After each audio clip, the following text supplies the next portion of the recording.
L'enregistrement est parti. Donc bonsoir à toutes et tous. On est ravis de vous retrouver ce soir pour un nouveau webinaire. On va parler ce soir de la lutte contre la manipulation des compétitions, sujet qui se raccroche au module 5.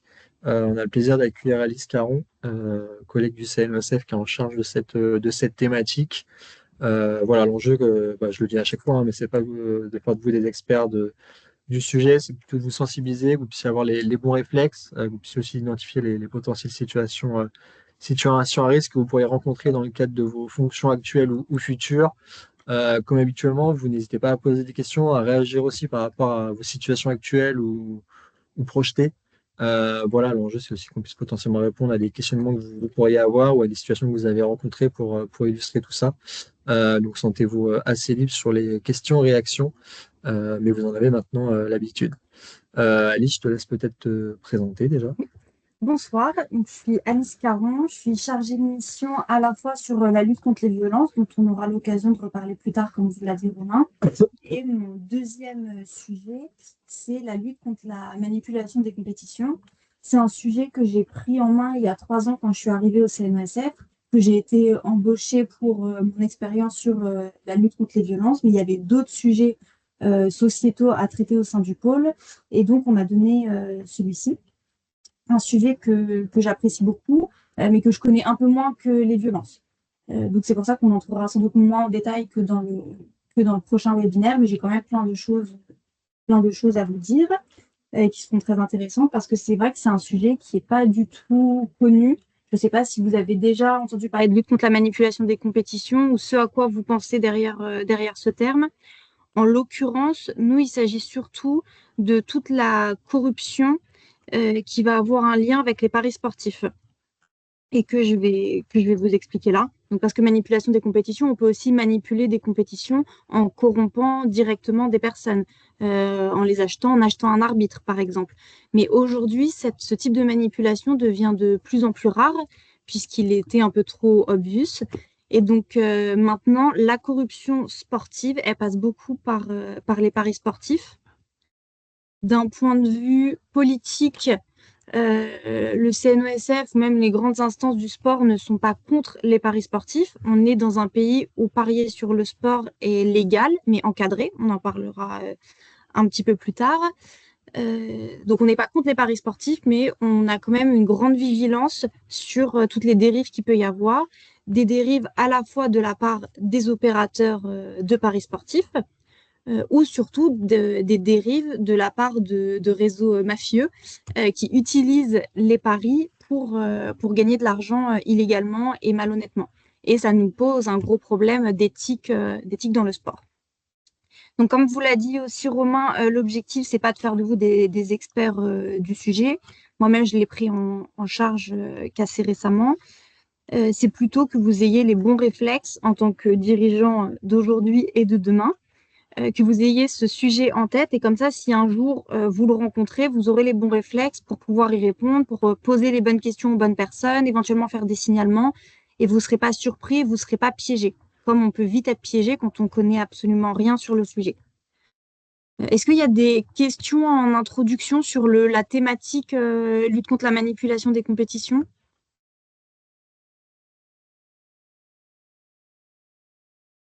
Non, c'est bon. C'est tout. Bien. Et ben, bonne soirée. Alors, je vais commencer par vous montrer cette image. C'est une affiche. Alors là, c'est peut-être un peu difficile de se rendre compte que c'est une affiche, mais de toute façon, je vous l'enverrai. Et c'est une affiche qu'on utilise pour faire de la prévention, même de l'information, puisque très peu de personnes connaissent ce sujet et les obligations ou les interdictions qui sont liées. Donc, hein, Ouais, je pense que- donc, Ouais. ah oui, mais comme On vous le ça. met en plein écran. C'est pas beaucoup mieux. Mais c'est pas grave. Vas-y. Ok. Je ne sais pas si certains d'entre vous ont déjà vu cette affiche. Nous, on l'utilise, moi je l'utilise beaucoup en interne au CNESF quand je fais des séances de prévention. Et on l'a utilisé récemment c'était le championnat du monde de badminton. On l'avait aussi édité en anglais. Elle était affichée dans des couloirs et dans les vestiaires. Donc, si jamais vous avez des besoins d'outils, on a des outils aussi qui existent et qui ne demandent qu'à être utilisés. Donc, on commence par le commencement. La manipulation des compétitions sportives, qu'est-ce que c'est? C'est quand quelqu'un, ça peut être un athlète ou un encadrant, va faire exprès de perdre. Donc évidemment qu'on n'est pas sur une défaite involontaire comme ça arrive tous les jours, on est vraiment sur cette notion de perdre volontairement et de manière malhonnête pour ensuite gagner de l'argent autrement. Ce sont souvent les athlètes qui vont être surveillés par rapport à ça, mais tous les acteurs du sport peuvent être concernés. Il peut s'agir aussi d'un coach en sport d'équipe. On pourrait avoir un coach corrompu qui fasse exprès de ne pas faire jouer ses meilleurs joueurs parce que de l'autre côté, il aura parié sur la défaite de son équipe. Donc c'est pour ça qu'il ne faut pas que viser les athlètes, ce sont bien sûr toujours nos personnages principaux, mais il y a tout plein d'acteurs autour qui ont aussi un rôle à jouer. Ce n'est pas forcément perdre son match entier. Il peut s'agir de seulement perdre une phase de jeu. Par exemple, dans les sports de raquette, il peut s'agir de faire exprès de perdre le deuxième jeu du premier set. Parce qu'à partir du moment où on peut parier sur des phases de jeu, ben on peut aussi corrompre des phases de jeu. Et c'est d'ailleurs souvent comme ça que ça se passe, parce que faire exprès de perdre un match entier, ça commence à se voir. Donc on va faire exprès de perdre tel service, de rater tant de buts, etc. On va vraiment être sur des phases de jeu précises parce que c'est beaucoup plus difficile à détecter pour les autorités. D'ailleurs, est-ce que vous avez une idée du type de sport le plus corrompu? Là, si je vous demandais trois sports ou trois types de sports les plus corrompus, vous pensez à quoi comme discipline? Vous pouvez répondre dans le chat Faut avoir le micro aussi, hein. ou le micro comme vous voulez. Si vous deviez faire votre top 3. Le tennis dans le film, Oui. la boxe, Mhm. le foot, Mhm. sport auto. Ok. Est-ce qu'il y a encore d'autres idées? N'hésitez pas à prendre le micro, hein. Ah, il y a des gens qui sont en train d'écrire. Mm. La pétanque.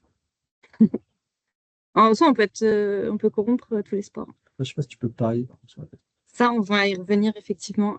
Et il y a aussi cette notion de sur qui on a le droit de parier ou pas. Et la pétanque, oui,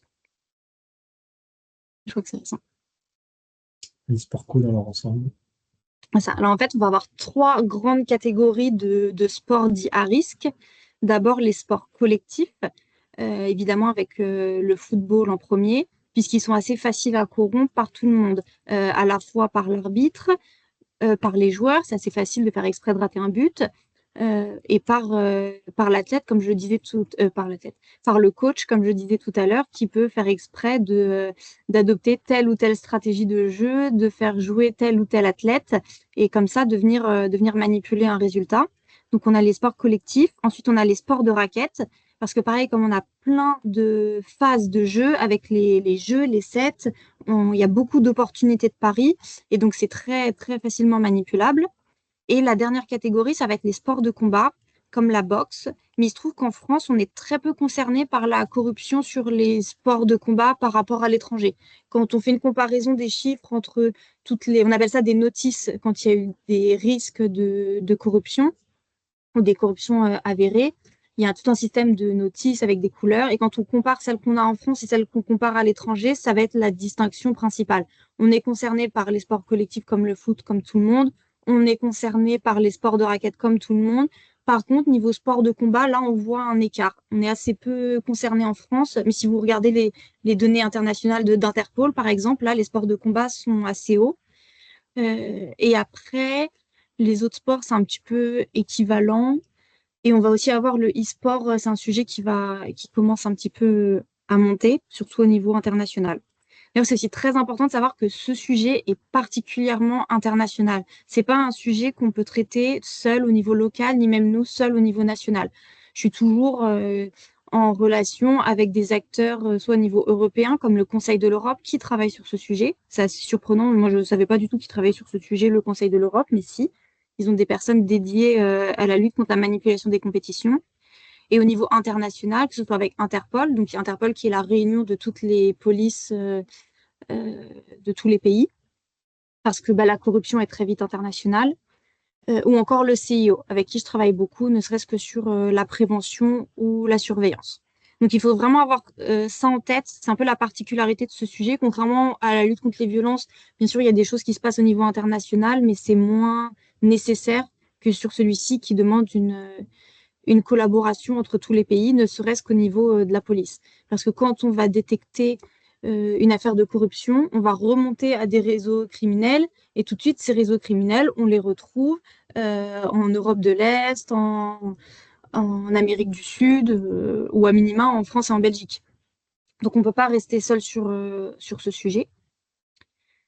Euh, si je reprends mon avis, est-ce qu'il y a déjà des questions? Quand vous dites dans le chat, Romain surveille le chat et t'en as une maintenant? Si tu veux les poser maintenant? Maintenant, tu évoquais la manipulation via le fait de perdre une compétition. Oui. J'avais Oui, passé l'année dernière Lucas Paqueta, un joueur de foot donc en Angleterre, qui lui en fait faisait exprès de prendre des cartons jaunes. Mm. Euh, Oui, Ça va potentiellement, au-delà du fait de perdre, ça peut être aussi sur des faits de match sur lesquels il y a des paris. c'est ça. Et je crois qu'en France, par exemple, si je dis pas de bêtises, on n'a pas le droit de parier sur les C'est ça. cartons, non. C'est bien, tu te souviens bien.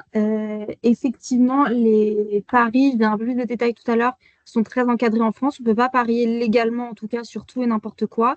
Et par exemple, en France, on considère que les cartons, c'est trop sensible pour pouvoir autoriser des cartons dessus. Et que c'est pas très éthique de parier sur telle équipe qui va se prendre un carton jaune ou un carton rouge. Et effectivement, comme le disait Romain, c'est facile de provoquer un carton en faisant une faute. Donc en France, on n'a pas le droit de parier sur les cartons jaunes ou rouges. Et ce qui fait qu'on va limiter pas mal de corruption à ce niveau-là. Et j'avais une Mm. deuxième question aussi Oui. par l'exemple. C'était peut-être un peu moins à une époque, toujours en football en Espagne, il y a des clubs qui faisaient ce qu'ils appelaient des maletas, c'est-à-dire qu'ils donnaient de l'argent à un club pour gagner, pour Mhm. le pousser à gagner contre un adversaire. Est-ce que dans ce cas-là, on juge que c'est de la manipulation des compétitions? En gros, ils ne donnaient pas de l'argent pour perdre, c'était de l'argent pour que vous êtes premier du championnat, un club qui Mm. est 15e affronte le deuxième, pour le pousser à se battre et à gagner, vous lui donnez une mallette et pour l'inciter à gagner, quoi. Bah, ça reste pas de la corruption parce que c'est un transfert d'argent illégal. Euh, c'est ça, oui, enfin, des adversaires qui se transfèrent de l'argent entre eux, ça fait pas sens. Et maintenant, c'est vrai que ça vient un petit peu à contre-courant de ce dont on a l'habitude, qui est faire exprès de perdre volontairement. C'est même pas hyper intelligent comme système de corruption, si je puis me permettre. C'est pas ce que je pense que évidemment qu'une équipe va se forcer Bah, si une équipe n'a plus rien à à jouer, tu gagner. l'incites Alors, les cas qu'on va avoir, comme ça, c'est dans certains championnats. Aujourd'hui, on fait attention. On avait beaucoup de discussions là-dessus quand on avait accueilli la Coupe du Monde de rugby. Parce que comme il y a un système de poule, effectivement, il y a des phases en fin de poule où il y a des équipes qui n'ont plus rien à perdre parce qu'elles sont déjà éliminées. Et quand on a des équipes comme ça, grosse surveillance sur elles, parce qu'effectivement, facile d'acheter quelqu'un pour faire exprès de perdre déjà plus rien à jouer. quand il est déjà éliminé. Et donc maintenant, les organisateurs de compétitions sportives doivent faire attention avec leur système de poule. Je ne sais plus quels étaient les chiffres exacts, mais c'était quelque chose comme il ne faut pas avoir juste 3 personnes dans une poule parce que c'était là qu'il y avait le risque. Je sais plus où était le risque, mais vous avez l'idée. Pour se retrouver le moins possible avec des équipes éliminées d'office et donc très, très corruptibles.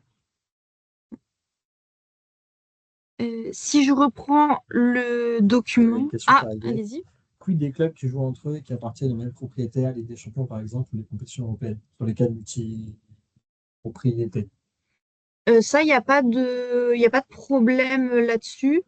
Dans une En logique tout cas, de manipulation des compètes, hein. Après, mm, je sais que l'UEFA, par exemple, ça en parle du cas en mm, football et tu peux pas avoir deux clubs qui appartiennent au même propriétaire qui jouent ensemble avec des champions, mais en tant que tel, on n'est pas. mm, Disons que la UEFA intervient avant oui, la en prévention. situation, voilà. Donc en tant que tel, t'es pas sur une manipulation des compétitions. Oui, oui, parce que tu as une grosse règle de prévention en amont. Moi, à mon niveau, c'est pas une problématique qu'on a identifiée. Euh, Ça me semble pas, sur mon type de manipulation, ça me semble pas être un risque pour l'instant plus que ça. Euh, Puisque bah, après, c'est les joueurs aussi se connaissent, qu'ils soient issus du même club ou non. Enfin, là, pour l'instant, je pourrais y réfléchir, mais là, je vois pas de risque spécifique par rapport à ça. On pourrait imaginer qu'il y ait des arrangements, mais en fait, ces arrangements de corruption, on les a même sans cette situation de Équipe propriété, ouais. propriété. Euh, mais ça vaudrait le coup, en tout cas, de surveiller, effectivement. Vas-y, Amandine, t'as levé la main. Oui, bonsoir. C'était plus facile que de l'écrire. Ah, vas-y. Du coup, la manipulation, j'ai potentiellement des exemples qui pourraient me venir en tête dans mon sport. Donc, moi, je suis issue du squash. C'est pas du tout lié à de l'argent. Donc, on est d'accord que ça peut être juste sur le résultat sportif et qu'il n'y ait pas de question d'argent en particulier. Mhm. Mais comment, du coup, si c'est pas comment il peut y avoir, comment on peut dire, ok, bah là c'est sûr, c'est une manipulation, c'est pas que une hypothèse, euh, et comment on fait après pour, enfin, est-ce qu'on peut, comment dire, il y a des choses à faire en particulier ou est-ce que c'est pas porter plainte, mais si dans le règlement, rien n'interdit de faire ce qui a été fait, mais que sportivement, c'est vrai que c'est un peu border, comment c'est géré derrière? Désolée, Alors, c'est pas... Non, je vais essayer de répondre et tu me diras si ça répond à ta question ou non. D'abord, c'est vrai que cette question de caractériser une manipulation de compétition, elle peut être très difficile. Et parfois, on n'a pas une réponse toute faite. Quand on a, par exemple, en athlétisme, une course, une demi-finale de 400 mètres, bah, les athlètes, ils courent pas à fond ce 400 mètres parce que ils veulent être qualifiés et ensuite il y a une finale, il faut qu'ils se réservent pour la finale. Ça va être pareil aussi sur le cyclisme. Il y a des stratégies de jeu en équipe où il y en a un qui va aller à fond et l'autre un peu moins. Et donc, cette distinction entre stratégie de jeu pour s'économiser, pour gagner la finale, et je fais exprès de perdre puisque je donne pas le meilleur de moi-même, elle est très difficile à établir et c'est un débat qu'on a au quotidien. Un des problèmes qu'on a vu récemment, c'était justement en athlétisme, des personnes qui faisaient exprès de sous-performer pour les qualifications, mais d'être quand même qualifiées, de pouvoir passer à des sortes de barrages et du coup avoir des meilleurs couloirs. Il y a eu des histoires comme ça, mais là, du coup, on sent vraiment une malhonnêteté puisqu'il s'agissait un petit peu de d'arnaquer pour avoir un couloir. Hmm. Euh, et voilà, alors que quand c'est vraiment une stratégie de juste, je fais attention pour me réserver pour la finale, l'objectif final, il est quand même de gagner et il est aussi de ne pas se blesser et sa santé. Enfin, les athlètes, sont, surtout de haut niveau, sont déjà tellement poussés à bout physiquement, heureusement qu'ils peuvent se réserver sur certains matchs. Et ça va être la même stratégie pour les sports collectifs. Sur des matchs considérés comme faciles, on fait davantage jouer les remplaçants pour réserver les meilleurs joueurs. Et ça va être considéré comme une stratégie de jeu. Ça va pas être considéré comme une corruption. Mais c'est vrai que la limite, elle est pas totalement fixe. Ensuite, Hmm. pour le caractériser, si jamais vous observez, vous, un problème de manipulation de compétition, pareil, on le développera un peu tout à l'heure. Il y a des possibilités de signalement. C'est même très recommandé de signaler. Et quand on veut signaler quelque chose, il n'y a pas besoin d'être sûr qu'il y a une corruption. Il suffit juste d'être de bonne foi. C'est le critère de bonne foi. Si vous avez observé quelque chose qui vous semble suspect, vous partagez aux autorités. Ça peut déjà être juste au niveau de la fédération. Comme quoi, vous pensez que le match a potentiellement été truqué parce que vous avez observé ça et ça et ça de bizarre. Et après, c'est aux différentes autorités d'enquêter. C'est pas à vous d'aller chercher les preuves, c'est pas à vous même d'avoir raison, d'avoir tort. On demande juste aux personnes qui signalent d'être de bonne foi, c'est-à-dire de ne pas le faire dans l'objectif de nuire à quelqu'un. Hmm. On en parlera aussi sur la lutte contre les violences de ce critère de bonne foi quand on signale. Et il y avait une autre levée. Ouais, moi j'ai une question. Est-ce que ça concerne que les paris avec argent? Parce qu'en fait, moi je viens du monde du tir à l'arc et Mhm. après avoir joué à mon petit prono sur le foot, j'ai trouvé ça très rigolo et j'ai voulu faire la même chose sur le tir à l'arc, donc des Mhm. pronostics sur les compétitions internationales. Et notamment, apparemment, c'est remonté à la fédération internationale qui a dit que c'était pas bien, qu'on n'avait pas le droit de faire ça, etc. Machin chouette. Ok. Alors Mhm. que moi, mon jeu, c'était un jeu sans aucun argent. Et donc, je voudrais Mhm. savoir, est-ce que là, tout ce qu'on parle, est-ce que c'est quoi la définition d'un pari? Est-ce que s'il n'y a pas d'argent, ça compte, quoi? Effectivement, c'est une bonne question. Bah, c'est la différence qu'on va faire entre pari et pronostic. Ouais. Justement, sur un pari, il va y avoir une mise. En général, c'est de l'argent, mais on peut avoir des paris illégaux avec autre chose. On peut parier sa voiture, on peut parier sa maison. Donc là, ça va être un avantage en nature et c'est la même chose que si c'est de l'argent, puisqu'il y a vraiment une idée de gain derrière. Après, quand on fait juste des pronostics, nous, à notre niveau, on ne trouve pas ça problématique. Comme justement, il n'y a pas de gain derrière. Mais il faut vraiment être sûr qu'il n'y ait aucun gain derrière, pas même caché. Et il est là le risque, en fait, des personnes qui vont faire des pronostics, mais finalement, il va y avoir des prix à la fin qui vont être considérés qui peuvent être considérés comme des gains s'ils sont vraiment D'accord. conséquents, si c'est autre chose Ouais. qu'un t-shirt. Ok, ouais. Mais Mais à c'est vrai partir que du la moment où il n'y a limite, pas de gain ou pas des gains non significatifs, genre un t-shirt, normalement, il n'y a pas de problème, quoi. normalement, il y a aucun intérêt en fait, à venir manipuler quelqu'un Oui, oui, bien sûr. pour Ouais. être top 1 sur un prono, c'est quand même un peu triste. Non, Une mais parce qu'en correction fait, pour ça. après, vu qu'il y a des gens qui ont vu que Mm, normalement, les autres participants à une compétition ne pouvaient pas faire des paris, etc., mm, les gens, ils ont amalgamé entre du coup pronostic et paris. oui. Ils m'ont dit que tous les autres participants, les élus, etc., personne ne pouvait jouer à mon jeu, on va dire. Mm. Alors qu'en fait, moi, je voyais pas de problème à partir du moment où il n'y avait pas de récompense, quoi. Enfin, pas de. Oui, c'est ça. Il y a pas, s'il n'y a pas de récompense, logiquement, il n'y a pas de risque de corruption, à moins que ce soit très important pour quelqu'un d'être top 1 sur un pronostic, mais je pense qu'on n'en est pas là. Et en tout cas, bah, les interdictions de paris dont je vais parler tout à l'heure ne concernent pas les pronostics comme ça gratuits. Ok, très bien, merci. Donc là, on a dit, donc ça c'est quand on manipule le résultat ou une phase de jeu. Lié au pari, effectivement, on est sur gagner de l'argent. Parce que le souci qu'on va avoir, euh, c'est qu'on a beaucoup d'athlètes, comme vous le savez, qui ont beaucoup de mal à vivre professionnellement du sport. On va avoir quelques athlètes dans certains sports très connus et très riches. Eux sont difficilement corruptibles parce que c'est pas un millionnaire qu'on va réussir à corrompre avec un gain de 20 000 euros. Ça devrait pas l'intéresser, logiquement. Et par contre, les gens qui sont en dessous, qui sont assez forts pour faire des compétitions à l'étranger, qui vont coûter cher, bah, c'est notamment beaucoup le cas au tennis. Quelqu'un qui va être top 100 au tennis, même s'il gagne un petit peu d'argent, il doit dépenser tellement d'argent dans les billets d'avion. Et quand il part faire une compétition à New York, il doit se prendre le billet d'avion pour lui, pour son kiné, pour son coach, pareil pour les nuits d'hôtel. Et ça va lui revenir à une très grosse somme. Et s'il perd la compétition, il a juste perdu de l'argent dessus. Et donc, c'est pour ça que ces personnes-là, des sortes de semi-pros, c'est vraiment le public cible et à risque de la corruption. Parce que ce sont des gens qui jouent, donc sur qui on peut parier, et qui, en faisant exprès de perdre, peuvent gagner plus d'argent grâce aux paris sportifs. C'est comme ça que ça va se passer. On va avoir une personne malhonnête qui va les contacter, qui va leur dire, bah, tu vas rien gagner sur ta compétition là à New York, qui t'a déjà coûté 8 000 euros de frais. Il suffit que tu fasses exprès de perdre tel jeu, tel jeu. Moi, je parie dessus beaucoup d'argent et ensuite, on se répartit l'argent. Et donc, on va avoir des sportifs qui ont gagné dans leur carrière plus d'argent en perdant des matchs volontairement parce qu'ils avaient un complice qui pariait de l'autre côté sur leur défaite et en se partageant l'argent de leur défaite. C'est ça le mécanisme courant.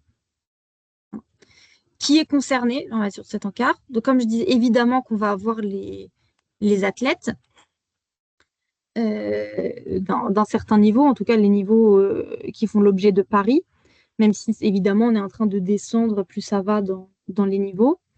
Les juges et arbitres, assez facile quand même pour un juge ou un arbitre, notamment dans les sports de combat, de corrompre une compétition en avantageant quelqu'un plutôt qu'un autre.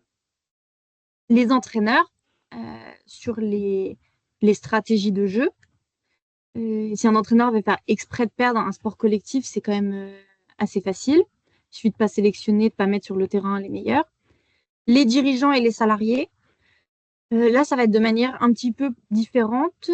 On va avoir à notre niveau moins d'impact direct sur le match. En revanche, on peut avoir accès à ce qu'on appelle des informations privilégiées, un peu comme les agents sportifs. C'est quoi une information privilégiée? C'est une information qui est confidentielle et qui, quand on la détient, donne un avantage à parier. parce que comme elle est privée, cette information, le grand public qui parie ne l'a pas. Par exemple, quand j'étais au jeu, à un moment j'étais au cabinet médical, je discutais avec les médecins, et là il y a un athlète, il est arrivé en disant ah j'ai un problème à l'œil, il avait un problème à l'œil. Et il se trouve qu'il avait sa petite finale le lendemain. Si j'avais été une personne malhonnête, ce que j'aurais fait, c'est que j'aurais contacté quelqu'un de mon entourage en lui disant ah tel athlète il est blessé, parce que personne ne savait, il avait un petit problème à l'œil, vous imaginez bien que ça n'a pas fait l'objet d'articles dans la presse. Il est blessé, parie sur sa défaite. Et comme ça, il met plein d'argent dessus, de toute façon, on va gagner. Bon, morale de l'histoire, il a gagné, il a eu une médaille de bronze, malgré sa blessure, mais c'est ça le type d'information privilégiée, où ça va être quelqu'un qui va connaître la stratégie de jeu. Ça peut même être un athlète, hein, c'est tout bête, mais un athlète, le soir, il va avoir sa famille au téléphone, il va dire « Ah bah là, on a fait le point avec le coach, demain, finalement, je commence sur le banc », et il va parler de la stratégie de jeu en se disant « C'est ma famille, ils vont le dire à personne ». En fait, on ne le sait pas. Il y a peut-être quelqu'un qui va se servir de cette information pour parier. Donc, il faut aussi qu'on fasse attention quand on a des conversations là-dessus dans des lieux publics. La probabilité que ça arrive est mince, mais ça peut toujours arriver que quelqu'un, la personne assise à côté, ce soit un grand parieur et qu'il entende une information et qu'il s'en serve pour parier. À titre d'exemple, pour vous illustrer un peu, sur les cas des Jeux Paris 24, alors nous, ça arrive CNSL, de toute façon, on n'a pas le droit de parier tout au long de l'année, sachez-le, bien qu'on ait assez peu d'informations, vous doutez bien, sur le quotidien des sportifs, mais soit. Mais par exemple, sur tous les volontaires qui étaient positionnés au Club France, dès lors qu'on avait des athlètes qui pouvaient passer au Club France pour les conférences de presse ou des choses comme ça, dans le cadre de la charte du volontaire, ils étaient également incités à ne pas parier, parce qu'ils pouvaient, dans le cadre de leur mission, observer des choses, entendre des choses qui pourraient les amener à avoir des informations. Donc pour vous dire jusqu'où en fait on tire le fil et jusqu'à quel public on va dire ça peut concerner dans le cadre d'une compétition au format GESI, compétition internationale. Sur les championnats tout au long de l'année, c'est un peu différent, mais sur des compétitions GESI, one shot, on va dire sur une période, ça peut embarquer jusqu'à des volontaires de l'événement qui peuvent voir ou entendre des choses dans le cadre de leur mission. En fait, on va prendre, quand on fait notre analyse de risque, on va prendre le match, la compétition, et ensuite on va regarder qui y a autour. Donc évidemment, on va avoir les organisateurs en premier. Il suffit qu'un bénévole, il accompagne un athlète et il voit qu'il s'est fait mal à la cheville, qu'il boite, tout de suite il a une information privilégiée que les autres n'ont pas. Donc c'est pour ça que ces personnes-là, elles vont être interdites de parier. Et que ça va s'étendre. Écoute, Et je après, pense on a que aussi. c'est Oui. qu'on passe tous ensemble. Ça m'a l'air bien. Quelqu'un a un micro ouvert, non? Ouais, c'est bon, Il n'y a pas de question là? Il y a Tim qui est en train d'écrire, mais vas-y, Ok. on prendra quand il sera prêt. Donc, qui est concerné? Ça, c'est qui est concerné par l'interdiction de parier parce que justement, soit on peut corrompre directement, soit on peut avoir des informations privilégiées. Ça aussi, j'ai commencé à en parler, je vais le détailler tout à l'heure. En France, il n'est pas interdit de parier. On n'a pas de position politique par rapport à ça. Mais comme on considère que c'est très risqué, c'est très réglementé. On a une autorité administrative indépendante dont c'est la mission principale qui s'appelle l'ANJ, l'Autorité nationale des jeux, et que je vais vous présenter là, la slide d'après pour justement encadrer ce sur quoi on a le droit de parier et pas le droit de parier. Et ensuite, ça amène à une meilleure surveillance. Ça a été fait avec la libéralisation des paris et des jeux enfin, pas encore des jeux de loterie, parce qu'avant, la FDJ avait un monopole sur tous les jeux d'argent et les paris sportifs ont été ouverts au marché. Donc c'est pour ça que depuis 2011, si je ne dis pas de bêtises, on a des opérateurs de paris français ou étrangers qui peuvent proposer légalement des paris en France. Et c'est un vrai business pour le sport français parce qu'il y a un pourcentage de taxes sur ces paris qui viennent financer notamment la NS. Et donc en rebond, le développement du sport et la pratique du haut niveau. Oui. Donc il y a un vrai enjeu, enfin ça a notamment été aussi ouvert pour ça, c'est de se dire qu'il y avait un business et qu'il y avait via les taxations de l'argent public, enfin l'argent public à récupérer, qui pouvait participer au développement du sport et dans les différents projets de loi ou autres chaque année, il y a souvent cet enjeu de se dire est-ce qu'on peut monter ce plafond, parce que c'est plafonné, d'argent qui est récupéré sur ces paris-là, en disant le sport doit financer le sport et qu'on soit à même d'utiliser en totalité l'argent qui est généré via ces paris sportifs. C'est ça. Il y a deux manières de récolter de l'argent également. Il va y avoir ce qu'on appelle le droit au pari, quand une fédération va rendre les paris autorisés avec l'ANJ et avec les opérateurs sur sa propre discipline. Il y a toute une négociation qui est faite sur les fameux droits au pari. Donc, la fédération qui va dire, bon, très bien, vous avez le droit d'ouvrir les paris sur ma discipline. Par contre, je vais récupérer tel pourcentage.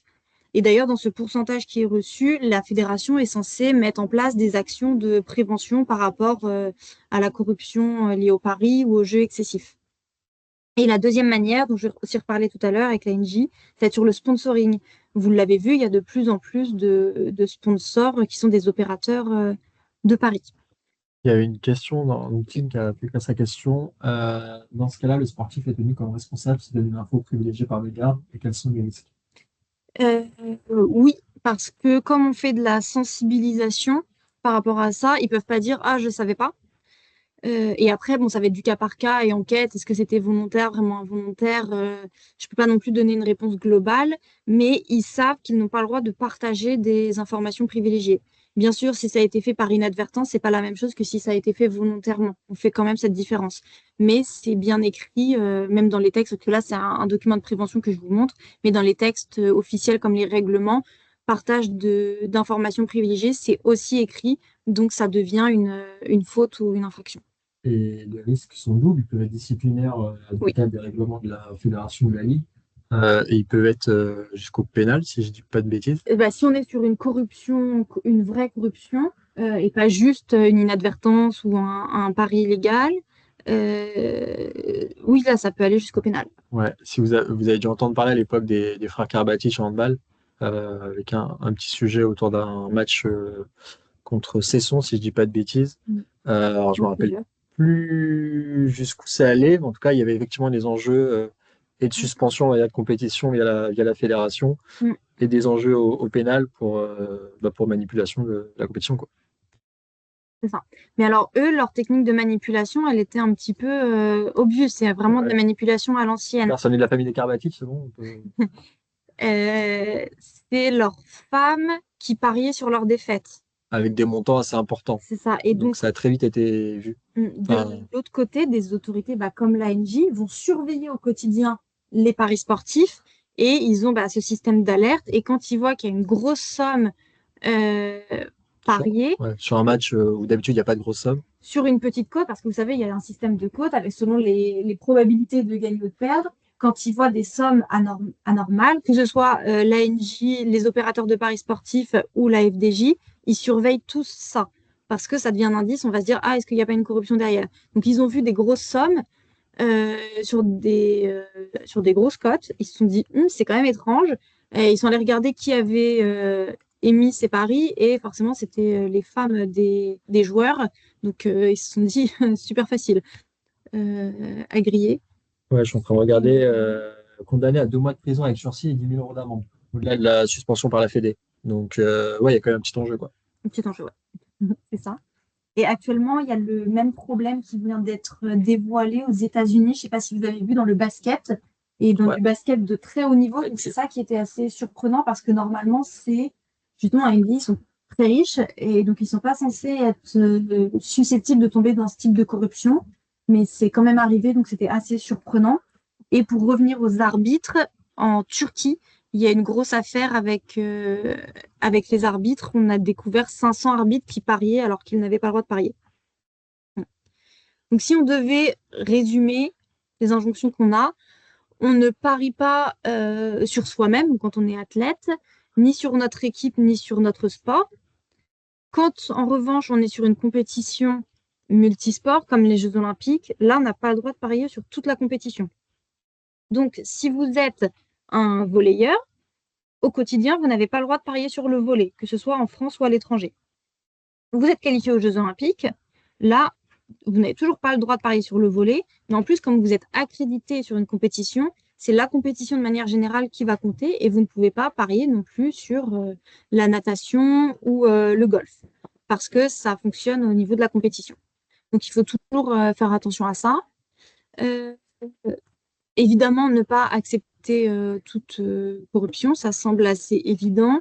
Si jamais ça arrive, le conseil qu'on donne, c'est de refuser et de signaler, parce qu'on a certaines personnes qui, bien intentionnées, veulent accepter le bien pour le fournir comme preuve. Mais ça, on le déconseille de le faire parce que ça peut juste, ça peut vous mettre dans des situations trop délicates et vaut mieux refuser et dénoncer. Ce sont les autorités qui chercheront les preuves après. Les informations privilégiées, comme on en a parlé tout à l'heure, effectivement, globalement, ça va être l'état de santé des athlètes. C'était aussi le cas dans l'affaire avec la NBA. Ils partageaient des informations sur l'état de santé des athlètes ou sur les stratégies sportives. Que la corruption, elle se fait même sur une phase de jeu, c'est pas juste perdre tout son match. Et ensuite, il y a cette question du pari légal ou non légal. Les paris sont autorisés, comme je le disais, mais toutes les plateformes ne sont pas agréées. Il faut quand même faire attention à être sur un pari qui est légal. Si là, demain, avec Romain, tous les deux, on met en place un système de paris avec de l'argent, ce sera illégal parce qu'on n'est pas agréé et qu'on ne peut pas se permettre de lancer des paris comme ça. Donc, tiens, là, tu l'as ta phrase pénale. Jusqu'à 5 ans. Il n'y aura pas de pari sur vos performances en cyclisme sur piste dans 2 semaines et demie.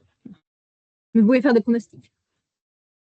Pour signaler, on a ce petit QR code qui renvoie sur notre site. Au début, c'était une plateforme de signalement pour que ce soit anonymisé et ça ouvrait une boîte de messagerie avec les autorités, mais ça marchait pas très bien et on est revenu à une solution plus simple qui est juste des adresses mail. Il y a à la fois l'adresse mail de l'ANJ, ça doit être alerte@ang.fr.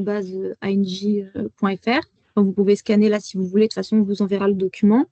Et il y a aussi l'adresse mail du SCJ, que vous voyez là en logo. C'est le service central courses et jeux. Une des chances qu'on a en France, c'est qu'au ministère de l'Intérieur, on a une unité spéciale, un service qui est dédié à la corruption liée aux jeux d'argent, notamment les courses hippiques, qui sont beaucoup dessus, et à qui on peut s'adresser directement si on a un soupçon de manipulation. On n'a pas besoin de s'embêter à passer par la case commissariat, tomber sur quelqu'un qui ne s'y connaît pas. On a des spécialistes et nous, on recommande de contacter directement ces spécialistes. Est-ce qu'il y a d'autres questions? Est-ce que je passe au document suivant sur l'ANJ? De toute façon, on aura le temps de revenir dessus si besoin. Ah oui, dernier mot. Donc, cette affiche, elle a été faite par la FDJ. La FDJ, même si ça a été privatisé, ils gardent quand même une partie qui est publique. Et via cette partie publique, ils vont avoir beaucoup d'obligations de prévention. Ça arrive de plus en plus avec les opérateurs privés. Parfois, vous pouvez voir passer des messages de prévention sur le jeu excessif. Mais en tout cas, la FDJ, elle a vraiment des injonctions de l'État à travailler contre la corruption. Dans l'attente qu'on balance le doc, est-ce que vous, c'est des sujets qui sont abordés des fois dans vos fédés, les comités c'est des choses qui sont jamais du tout jamais évoquées? Ouais.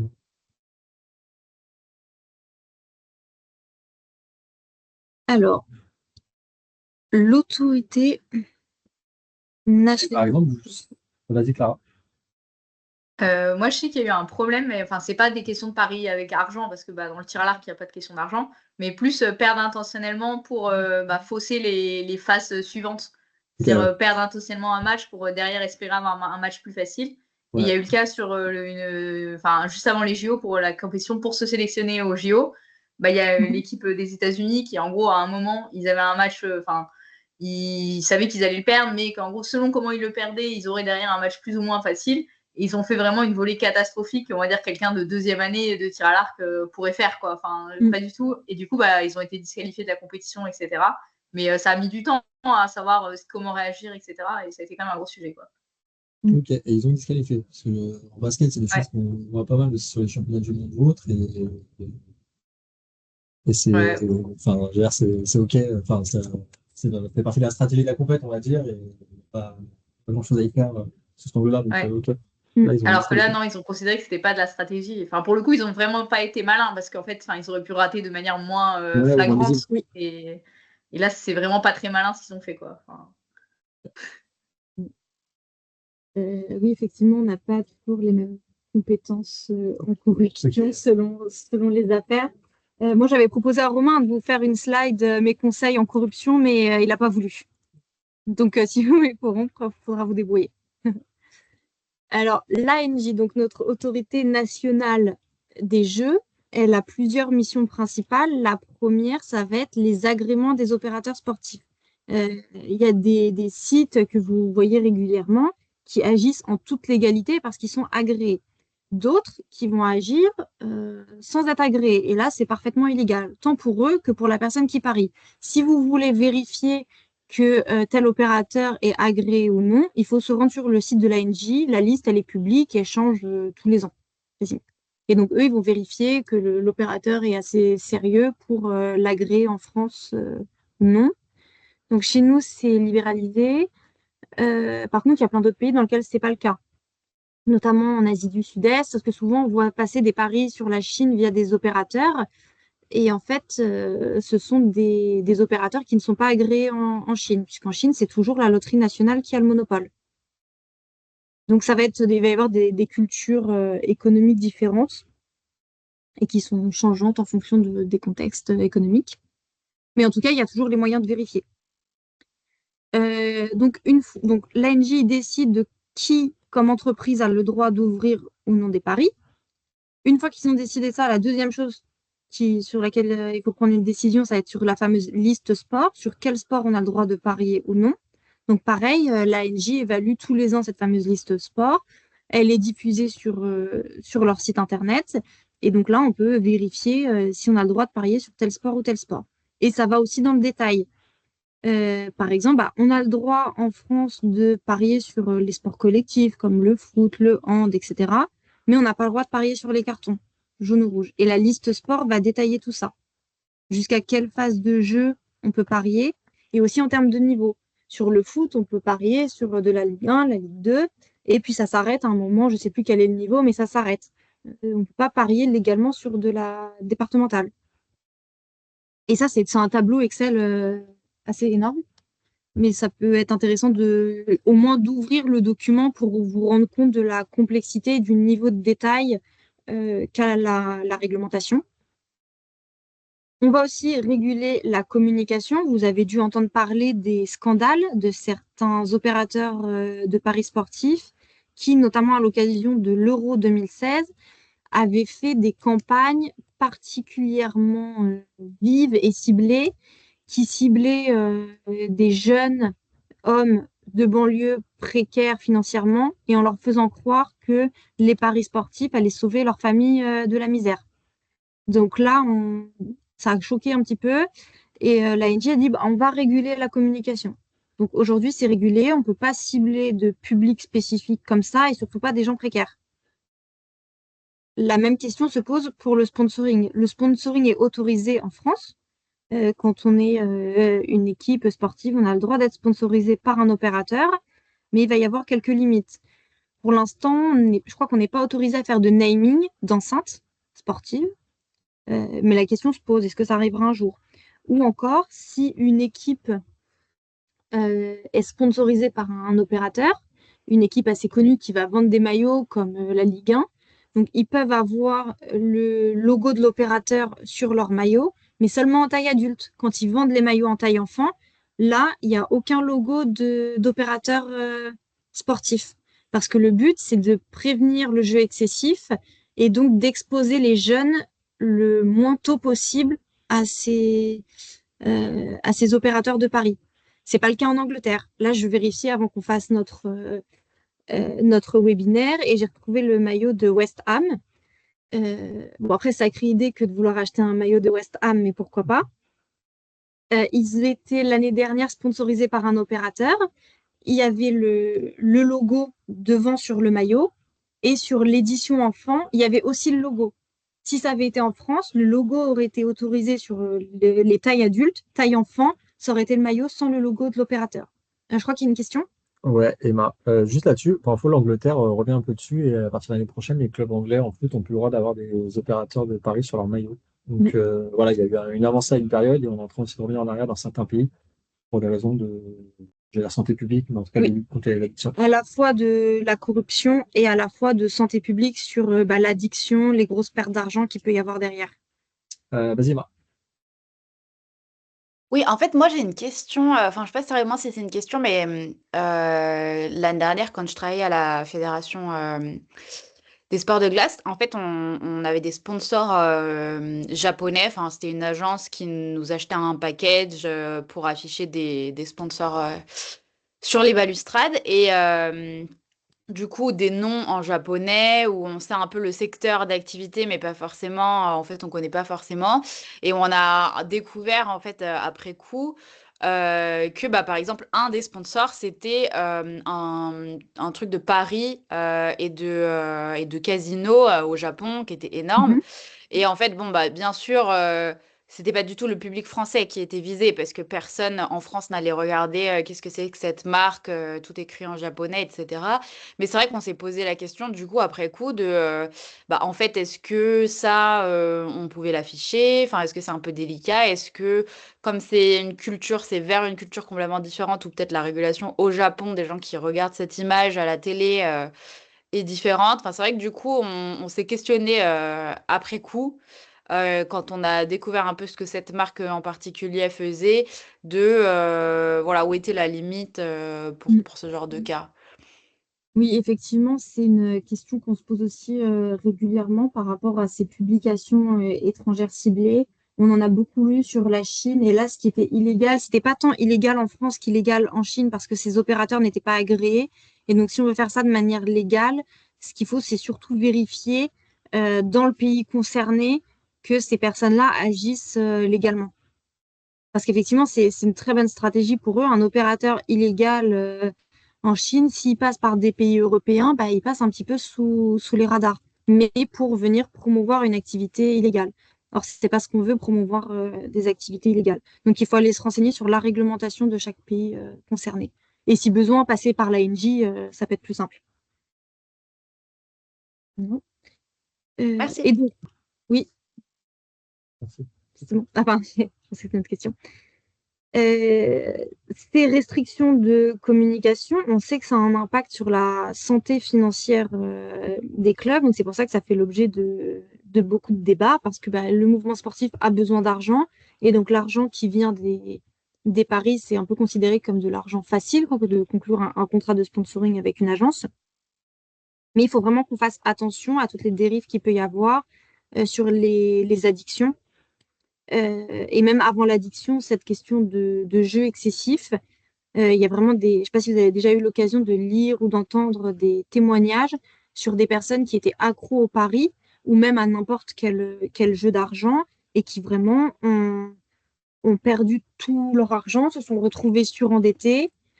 Ça crée aussi beaucoup d'isolement social parce que bah, quand enfin, on a des cas comme ça d'hommes, parce que ça concerne beaucoup plus les hommes, ce type d'addiction, qui ont perdu tout leur argent et tout l'argent de leur famille, bah forcément que leur femme, elle a demandé le divorce quand il a mis tout l'argent qu'il y avait pour les études des enfants dans les paris et qu'il a perdu. Donc ça va créer beaucoup d'isolement social.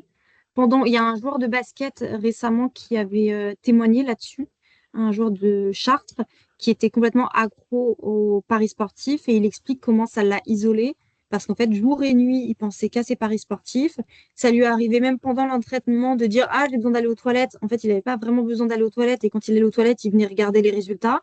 C'était un vrai ascenseur émotionnel pour lui à chaque fois parce que, bah, évidemment, on perd plus qu'on ne gagne. Parce qu'il y a aussi ce mythe comme quoi on va gagner de l'argent et on peut être professionnellement un parieur, ce qui n'est pas le cas. Ce sont des mythes. Quand on voit des influenceurs beaucoup vanter les paris, en général, ils arrivent à en vivre parce qu'ils vont être sponsorisés derrière et payés comme des influenceurs plus que par les paris eux-mêmes. Et donc, ça va causer, effectivement, comme le disait Romain, des vrais problèmes de santé publique, d'addiction. Il y a des solutions à ça, il y a des associations spécialisées si besoin. Quand quand on soupçonne que quelqu'un a ce type de problème, évidemment qu'on ne va pas seulement prendre l'angle répressif, mais on prend aussi l'angle de la santé. Ça a été le cas pendant les Jeux. Du coup, pour savoir si des personnes ont parié ou non illégalement, on fait ce qui s'appelle des croisements de fichiers. Donc, ce qu'on fait, c'est qu'on prend la liste des personnes qui n'ont pas le droit de parier. En général, ça va être les fédérations qui les envoient. Elles les envoient à l'ANJ. L'ANJ, elle a la liste de toutes les personnes qui ont émis des paris, parce que demain, vous vous inscrivez sur une application, on va vous demander votre carte d'identité. Et on va faire un croisement de fichiers et on va voir si des noms ressortent. On l'a fait pour les Jeux Olympiques de Paris, au bout de quelques jours seulement de compétition, et on a 16 noms qui sont ressortis. Il se trouve que sur ces noms, il y en a eu quelques-uns. Il y avait eu 100 mises en 4 jours. Quelqu'un qui a fait 100 mises en 4 jours, c'est clairement un jeu excessif. Donc, ce que j'ai fait, c'est que on a déclenché la partie un peu disciplinaire avec les fédérations, mais j'en ai aussi parlé aux équipes médicales pour leur dire, attention, parmi les athlètes que vous suivez, il y en a potentiellement qui ont ce problème. Et après, je leur ai demandé aux médecins et aux psys, mais vous connaissez bien, vous, le sujet de l'addiction au paris sportif, vous avez été formés à ça? Et ils m'ont dit, bah non, pas du tout, on est formé aux addictions de manière générale, aux addictions aux substances, hein, alcool, tabac, mais paris sportif, c'est tellement une niche qu'effectivement, on n'est pas formé à cette spécialité. Et donc, ce que j'ai fait, c'est qu'après, j'ai monté un webinaire qui s'est tenu en juin dernier, spécialement pour les médecins et les kinés et les psys du sport, pour les sensibiliser à ça, via l'Arpège, une association qui est spécialisée et qui travaille notamment avec l'ANJ, pour faire une petite sensibilisation à ces professionnels de santé du sport, pour qu'ils aient, comme vous aujourd'hui, ce radar en tête, et que quand ils échangent avec leurs patients, ils sachent que c'est potentiellement un problème. Et parce que ça peut arriver si ça arrive dans une conversation, il y aura tout de suite un drapeau rouge qui va se lever et ils pourront ce sujet des paris sportifs. Donc, c'est important que les professionnels de santé soient au courant. Parce qu'après, ensuite, déjà, c'est un problème de santé à part entière qui mérite d'être traité. Et en plus, une personne qui est addicte au pari, c'est une personne cible pour la corruption, puisqu'elle a perdu beaucoup d'argent, donc on peut plus facilement la corrompre puisqu'il faut qu'elle renfloue les caisses. Et comme le disait le joueur de basket qui a témoigné, il est arrivé à un moment où il allait commencer à demander des informations. Donc on revient aux informations privilégiées de tout à l'heure, où il allait se renseigner auprès de certaines personnes qu'il connaissait. Au fait, est-ce que tu sais si un tel il est blessé, si un tel il se sent bien? Il commençait à être dans la corruption parce qu'il fallait qu'il. En fait, c'était un problème d'addiction qu'il fallait gérer. Voilà. Est-ce que vous avez des questions sur ça, sur les croisements de fichiers? Est-ce que j'ai bien expliqué? Au quotidien, ça va être les fédérations qui vont l'envoyer à l'ANJ. Ils ne sont pas obligatoires encore, ces croisements de fichiers, mais je pense que ça le deviendra dans les années à venir. Mais aujourd'hui, ça ressort de la bonne volonté de la fédération ou de l'organisateur de la compétition que de fournir cette liste à l'ANJ.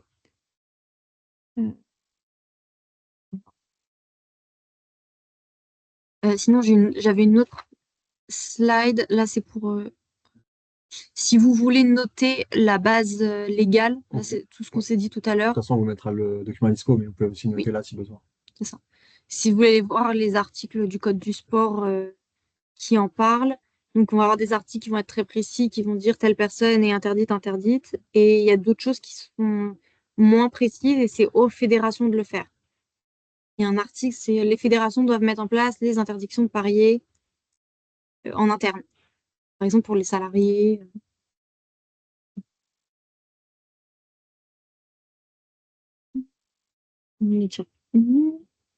Et l'autre sujet de l'addiction, donc là, ça va être des personnes qui ne sont pas athlètes, rien du tout, qui vont être addictes au pari. Ça va vite dévier sur du cyberharcèlement.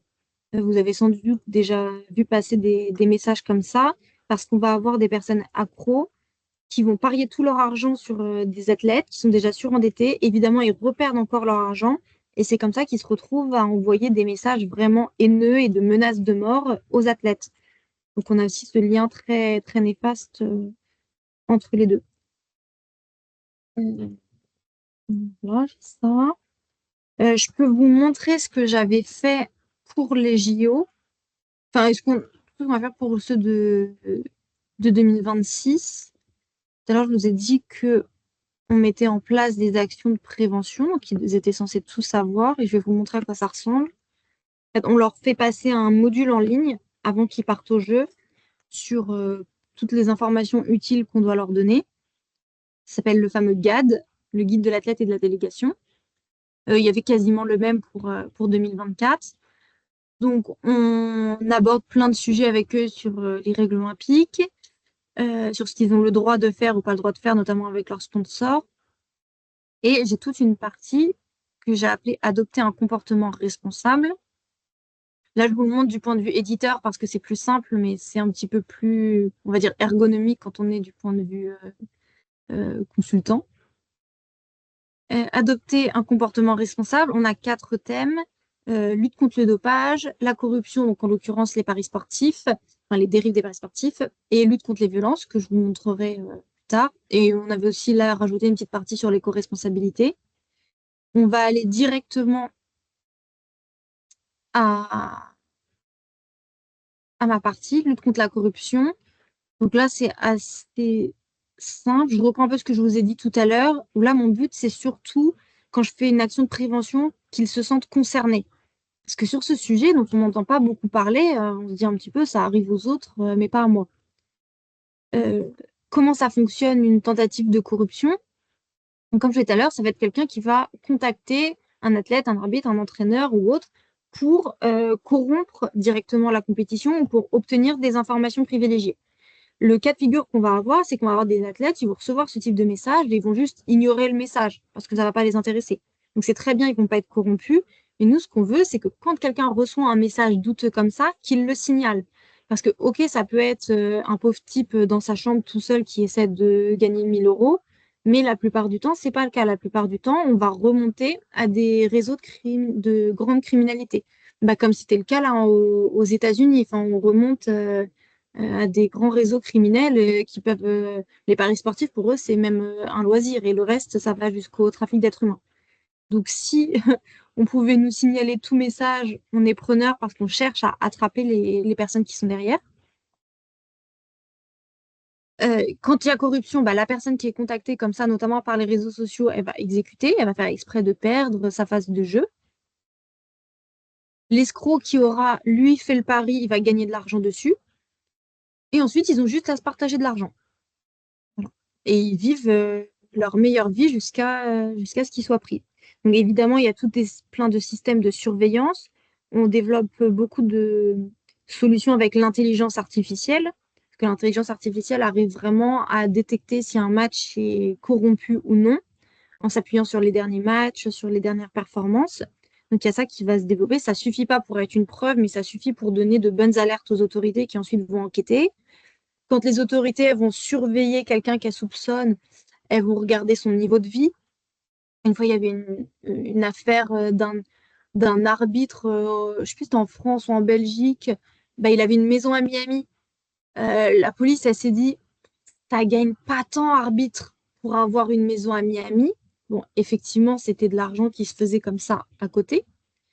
Donc pareil, hein, des gens pas très malins ou qui vont s'acheter des voitures de luxe, grand classique. Et donc, avec tous ces systèmes de surveillance, on arrive à les choper.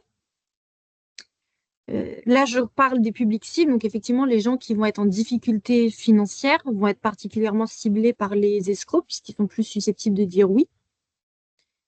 L'affiche qu'on vient de décortiquer ensemble, je leur remets là.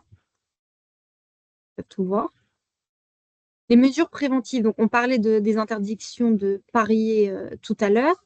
C'est vrai que dit comme ça peut sembler être une contrainte, voire une punition. Et donc là, j'explique bien que c'est pas le cas. On les interdit pas de parier pour les punir en avance parce qu'on considère qu'ils sont corrompus. Non, c'est une mesure de prévention. Comme ça, on élimine un risque. Et c'est même presque une mesure de protection. Parce que si quelqu'un essaye de venir corrompre un acteur du sport en lui disant, mais vas-y, parie, la personne peut se défendre en disant, bah non, j'ai juste pas le droit de parier. Et si je parie, je vais être grillé tout de suite. Donc ça permet aussi d'éloigner un peu la corruption comme ça. Là, tout ça, c'est ce que je vous ai dit. C'est un lien que je peux vous envoyer. Vous pourrez même lire tout le reste.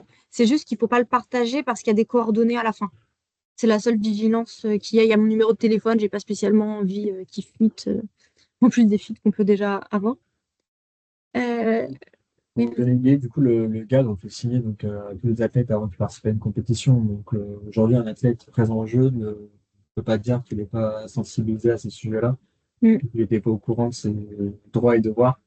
Voilà, c'est un prérequis à toute participation au jeu.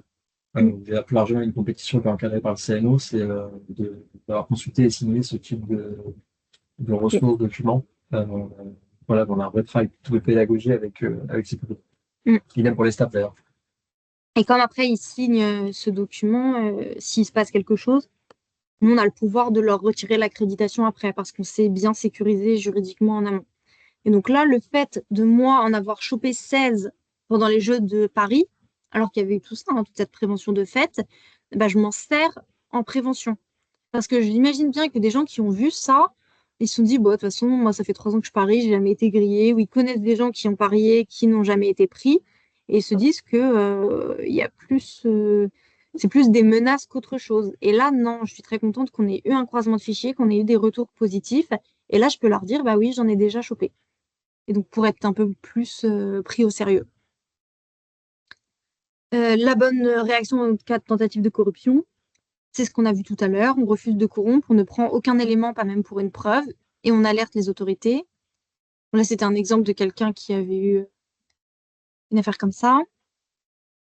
Et comment on signale. Donc, nous, on a une page de site internet qui explique comment contacter directement l'ANJ ou le service central courses et jeux. Vous pouvez aussi voir avec votre fédération, puisque normalement, chaque fédération a un référent intégrité ou une équipe juridique. Vous pouvez aussi voir comme ça. Nous, notre but, c'est que les gens soient à l'aise de signaler à qui ils veulent. S'ils veulent passer par le CNO pour signaler, qu'ils puissent le faire. S'ils préfèrent passer par leur fédération, ils le peuvent. S'ils veulent parler directement aux autorités, ils peuvent. S'ils préfèrent passer par le CIO, qui a aussi une plateforme, ils peuvent. Et le but, c'est que je ne mette pas la pression pour contacter l'un plutôt qu'un autre. C'est juste qu'ils contactent la personne avec qui ils se sentent le plus à l'aise. Certains vont privilégier la proximité, d'autres, au contraire, l'autorité la plus lointaine. Et tant que c'est signalé, nous, on est content, on n'a rien à redire. Question dans le fil par Oui. Pierre. Est-ce que les entourages sont surveillés, époux, cousins, famille, dans les différents fichiers? Non, parce qu'on n'a pas leur nom. Par contre, ils peuvent être surveillés s'ils font des mises suspectes. Ils vont pas C'est être. la mise qui va. C'est ça, c'est ça. Parce que eux n'ont pas d'interdiction de parier, parce que ce serait un petit peu abusif d'aller jusque-là. Mais comme pour l'affaire des Karabatic, s'il y a des mises suspectes, ça va popper dans les logiciels de ceux qui surveillent et ils vont pouvoir regarder qui a fait cette mise. Et là, avec les identités, essayer de rapprocher l'identité du parieur des athlètes ou des équipes sportives. Par contre, enfin, juste pour rebondir sur ce sujet-là, à titre personnel, aujourd'hui, maintenant que je suis mariée depuis cet été à quelqu'un qui est salarié d'un club de foot en Ligue 1, j'ai plus le droit de parier sur ce club-là. C'est une interdiction qui vient d'où? Du club. Ouais, Je sais pas si c'est. Ouais, oui, ça poserait, je pense, une question devant la justice, mais je suis pas sûre qu'une telle interdiction soit valable. Ok, parce qu'en fait j'ai le droit sur tout le reste du match, des autres matchs, etc. Mais a priori sur ce club-là, j'ai pas le droit parce que du coup, potentiellement c'est pareil. Vous parliez tout à l'heure d'informations un peu potentiellement touchy, etc. Mon conjoint, il prend l'avion avec les joueurs, donc il peut avoir accès à des petites informations aussi, etc. Du coup, voilà, que ce soit dans le positif ou dans le négatif. Oui. Mais voilà. Ça resterait illégal de toute manière d'utiliser une information privilégiée. Après, Bien pour sûr. venir interdire quelqu'un de parier qui n'est pas salarié directement, qui n'est pas bénévole, ça me semble un peu audacieux d'un point de vue strictement juridique.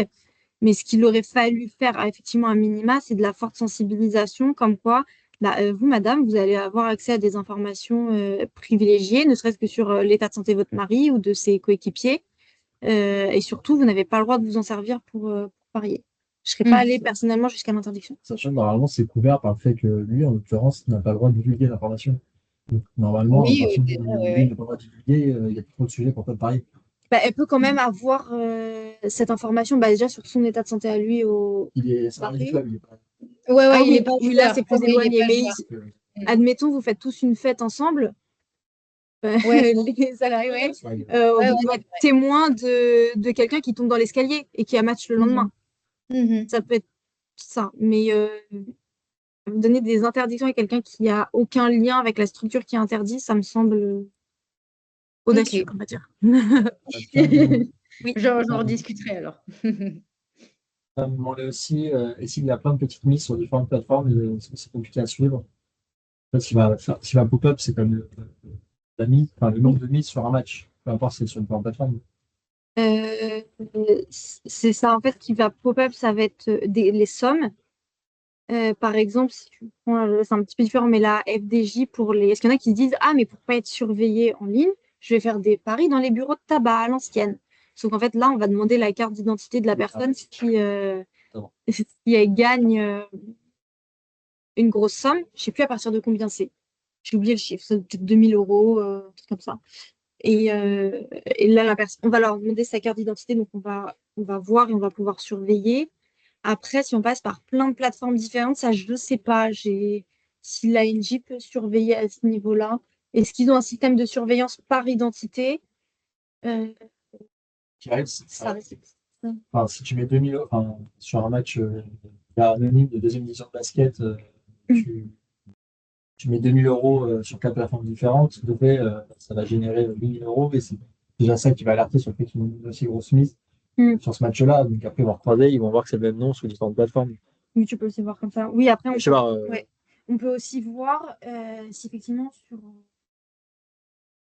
un type de pari, le nombre de paris qu'il y a derrière. Oui. Et là, on peut voir si c'est normal ou anormal. Et ensuite, aller creuser. Oui, le risque, c'est même que tu déclenches une alerte parce qu'il y a beaucoup de paris sur un match où d'habitude, il n'y en a pas. Parce que toi-même, tu as C'est déclenché plusieurs paris. Oui. Ils vont comparer par rapport à ce qu'ils vont voir d'habitude. S'ils voient des grosses sommes d'un coup, quelqu'un qui habituellement pariait du 10 euros, du 20 euros, qui du jour au lendemain se met à parier 1000 euros, on va dire, est-ce qu'il est devenu riche d'un coup ou est-ce qu'il n'y a pas quelque chose derrière? Donc voilà ce qui est fait. On ne peut pas encore, je crois, sur les paris en ligne, bloquer l'argent, mais c'était cette question aussi qu'on se posait à un moment donné, le temps de l'enquête. Aujourd'hui, l'argent peut être délivré, on va faire l'enquête, et s'il s'avère qu'il y a eu une corruption, bah, bien sûr qu'il y a un remboursement, il y a amende, il y a tout ce qu'on veut. Mais il était question à un moment de pouvoir, sur des paris vraiment douteux, suspendre le versement de l'argent. Mais c'est pas encore le cas, du moins pour les paris en ligne. Voilà. Et puis en plus, bah, avec l'intelligence artificielle, il y a de plus en plus de moyens de surveiller et de trouver toutes ces corruptions ou tentatives de corruption. Voilà. On peut passer au mot croisé. Est-ce que tu l'as envoyé? Je ne l'ai pas encore envoyé, donc je vais le faire de suite. On va faire un petit jeu pour voir si vous avez bien suivi. C'est un mot croisé que j'ai fait.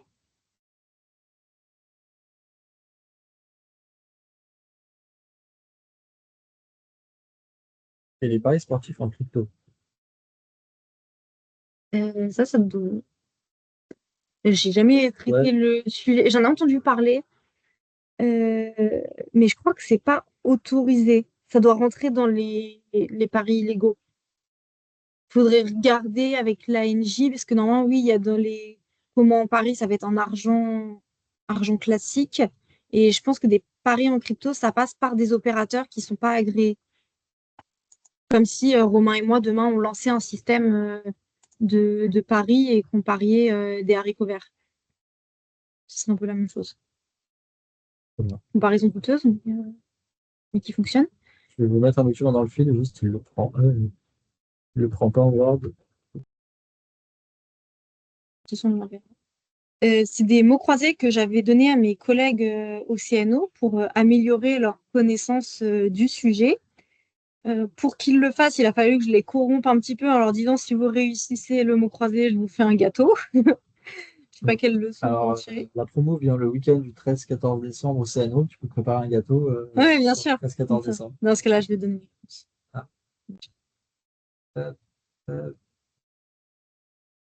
Il est un peu gros. Je vous laisse 5 minutes pour le regarder et ensuite on va le compléter ensemble. Et si vous avez bien écouté, il y a quelques réponses que vous aurez déjà.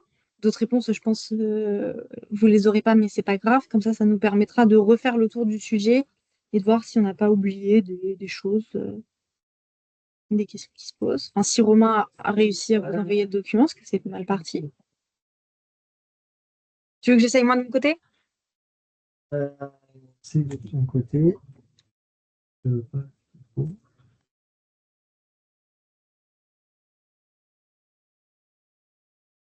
On va y arriver. Non, ouais, non, il ne prend pas du lien non plus.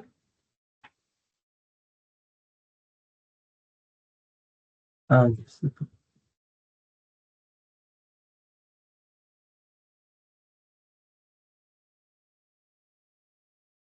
Ah, je veux pas. Il ne le veut pas non plus? Non. Parce que d'habitude, ça marche. Quand tu mets des Bah, documents, non, pas nous. Ah bon? comme c'est pas dans une conversation. Ah, ça, on n'avait pas anticipé, on s'en excuse. Sinon, tu l'envoies par mail. Si tu as le liste. Bon, on peut attendre 2 minutes. Hein. La main. Alors, hop,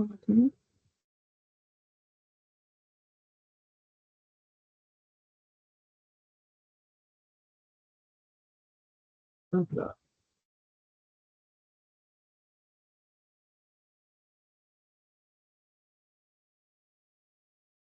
Hop là. Ensuite, résidence mail. Vous avez des questions dans l'attente pour combler ce blanc? N'hésitez pas.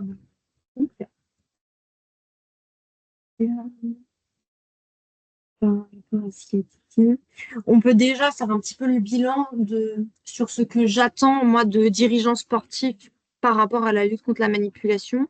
Alors d'abord, comme je le disais au tout début, c'est de juste connaître le sujet, savoir qu'il existe pour activer un petit peu un radar si vous observez quelque chose. Selon votre niveau de responsabilité, votre rôle, ça peut être de penser à ce sujet quand vous faites de la sensibilisation auprès d'équipes, d'être vigilant dans le sponsoring et de pas foncer tête baissée en se disant ah super on est contacté par un opérateur, on va gagner plein d'argent. Dire oui c'est une belle opportunité d'avoir de l'argent mais faisons quand même attention à ce qu'ils vont nous demander en termes de communication derrière. Est-ce que ça présente ou non des risques pour la santé, d'être vraiment sélectif sur ce qu'on va vous proposer. Parfois, il y a des discussions qui allaient assez loin, qui allaient jusqu'à demander aux entraîneurs et aux dirigeants de club de faire attention à ce que un entraîneur ne porte pas un maillot avec un logo de Paris Sportif.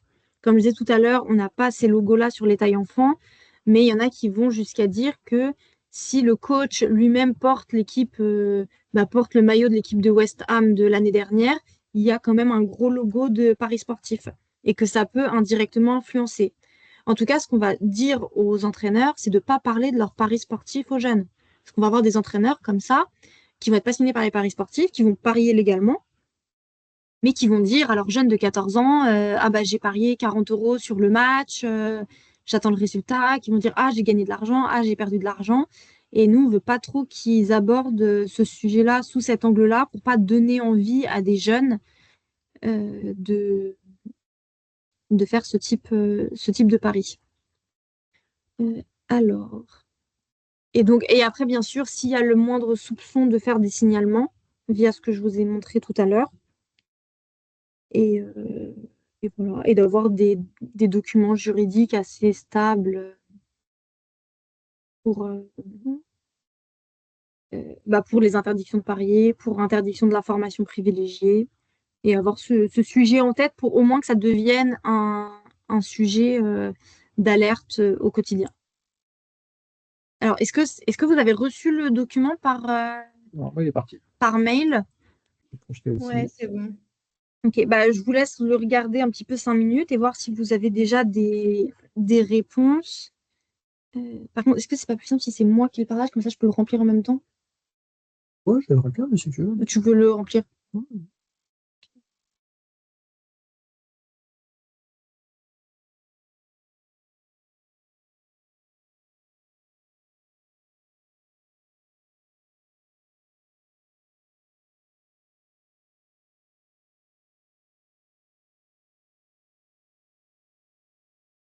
Comme ça, moi je peux avoir ma réponse au cas où.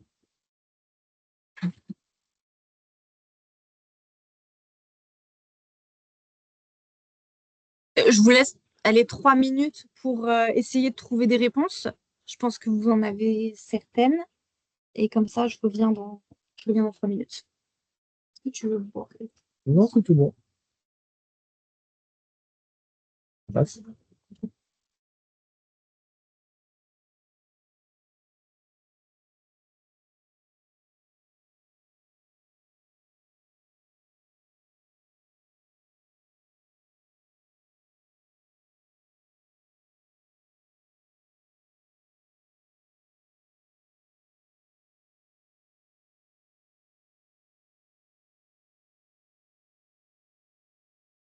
Là, des mots que vous avez déjà, vous pouvez les mettre dans le fil si vous voulez.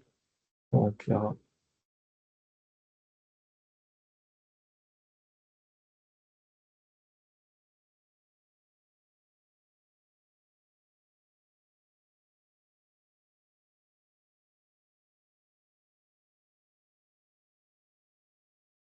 De mémoire, moi, il m'en manquait 3. J'ai pas réussi le premier coup.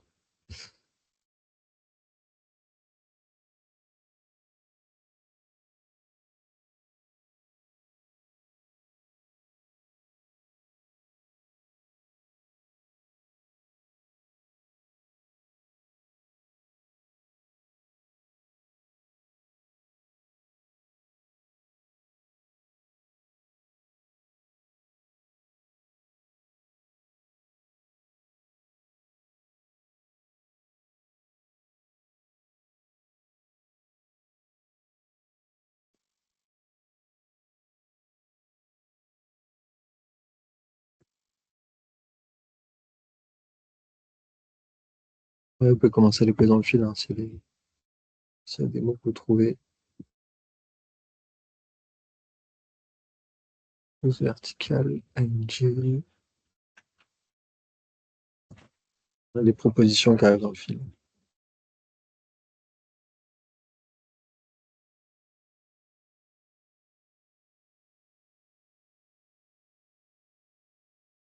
En 12, on nous propose NJ. Alors, attends.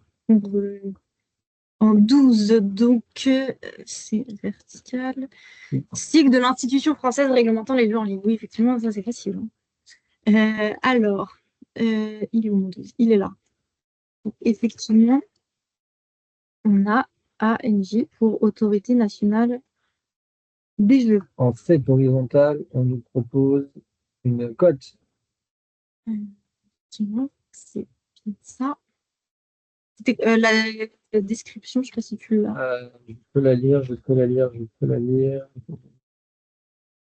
Quand les chances de gagner sont faibles, elle est haute. Quand les chances de gagner sont fortes, elle est basse. Merci. Ouais. Sinon, on me demande de lire. En 11 horizontal, on nous parle de perdre. Et la définition était involontairement, c'est dommage, volontairement, c'est de la triche. En 16 vertical, à la définition pathologie. Pardon. Oui, vas-y. En 16 vertical, définition pathologie parfois liée au jeu d'argent, demandant à recevoir une aide médicale, et on nous propose addiction. Ah, ça rentre, hein. En 3, moyens préventifs de lutter contre la manipulation des compétitions, on nous propose sensibilisation.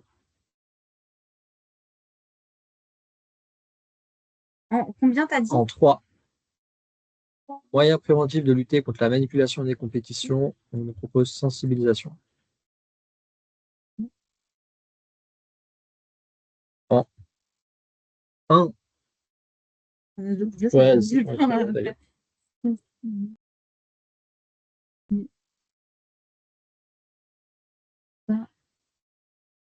Sensibilisation qui, si on peut, qu'elle soit pas trop boring et faire des jeux comme ça en général, ça marche mieux. En 1, il a été proposé en même temps. À la définition décisionnaire, ils n'ont évidemment pas le droit de parier. On nous propose des arbitres. Oui. Comme je le disais tout à l'heure, c'est pas que les athlètes sensibles. C'est vraiment tous ceux qui peuvent prendre des décisions ou avoir des informations privilégiées. 25, un des pays interdisant le sponsoring d'équipes sportives par des opérateurs de paris, on nous propose la France. Non, Oui. En France, c'est légal. On a le droit de sponsoriser, mais il y a effectivement des pays qui, pour limiter les risques, ont dit nous, on interdit totalement le sponsoring. En France, c'est autorisé, c'est très ciblé, très réglementé, mais il y a des pays, effectivement, j'en avais pas parlé tout à l'heure, euh, qui ont dit non, les paris sportifs n'ont pas du tout le droit de sponsoriser aucune équipe sportive. Donc là, il y a aucun gain. Je vous donne un indice. C'est là. Vous mettez des lettres. Italie. Oui. Bien joué. En 21 horizontal, qu'il soit jaune ou rouge, il est interdit de parier dessus en France. On nous propose le carton. Évidemment. C'était facile. Ouais, j'ai fait une passe sans le voir. En 2, c'est pas préféré de Alice. En vertical, groupe de criminalité organisée corrompant les acteurs du sport pour de l'argent, c'est la mafia. Bravo. Ça, c'est vraiment pour faire comprendre aux gens que c'est pas juste des gens qui veulent gagner de l'argent comme ça depuis leur chambre. On peut vraiment remonter à des groupes de criminalité organisée. On nous reproposait la NJ, on l'a. On nous reproposait les arbitres, on l'a. En 19, 19, donc horizontal, on les croise pour trouver les identités des personnes pariant illégalement. On nous propose les fichiers. Oui. Parfait. C'est les fichiers d'identité entre ceux qui ont parié et ceux qui n'ont pas parié. On nous reproposait Italie, Oui. c'est bon. On nous reproposait fichiers, c'est bon. En 4, il est là. Il est là. Nom du site sur lequel se rendre en cas de soupçon de manipulation des compétitions, Signal. Oui, c'est ça. Alors, depuis, ça a un petit peu changé, mais c'est parce qu'avant, comme je disais, c'était vraiment une plateforme à part entière. Aujourd'hui, c'est juste une page Internet. Parce que parfois, ça suffit et il n'y a pas besoin de faire des choses plus compliquées.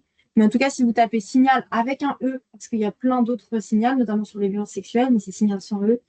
Signal avec un E, manipulation des compétitions, corruption, des mots-clés comme ça dans Google, vous devriez tomber assez facilement sur la page du CNOSF.